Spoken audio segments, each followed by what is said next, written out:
នៅពេលរវល់រដូវរបស់ស្ត្រីមកមិនទៀងទាត់មកអត់អស់តើមានផលប៉ះពាល់ខ្លះទៅលើសុខភាពរបស់ស្ត្រីផ្ទាល់ជារៀងរាល់ខែស្បូនយើងបង្កើនសន្ទាប់ផ្សាច់ស្ដើងមួយ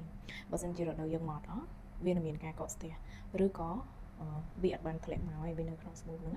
យូរទៅវាមិនត្រឹមតែធ្វើឲ្យយើងមានការជួបជុកចាប់ពីមករដូវទុកយូរទៅគឺវាបង្កជាការរលាកមានផលប៉ះពាល់ទៅលើស្បូនយើង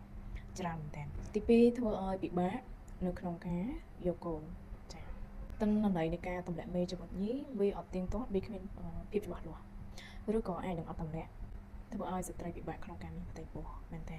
ទី3គឺប៉ះពាល់ទៅដល់ផ្លូវអារម្មណ៍របស់យើងចា៎នៅពេលដែលអរម៉ូនប្រែប្រួលអារម្មណ៍របស់យើងគឺងាយនឹងប្រែប្រួលដូចគ្នាដែរចឹងអាចធ្វើឲ្យយើងមានអារម្មណ៍ថាមួម៉ៅអត់សប្បាយចិត្តធន់ថប់ជឹកក្បាលពោះមុខអស់កម្លាំងដុតឡាយមួយចំណុចទៀតគឺប៉ះពាល់ទៅដល់សម្រស់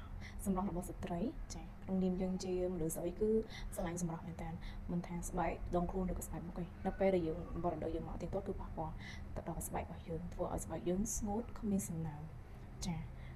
អត់មានសំណើមទេគឺធ្លាក់សម្រស់តែម្ដងហើយនឹងធ្វើឲ្យយើងមានបញ្ហាឡើងមុនឬក៏ជាប់ផ្សេងស្នាមមិនងាយនឹងជាសះស្បើយទេចា៎អញ្ចឹងបើសិនជាបងស្ត្រីមានបញ្ហាទាំងអស់ហ្នឹងកុំទៅបែបនោះមកអត់ល្អទេឆាប់រកដំណោះស្រាយណាព្រោះមកដឹងថា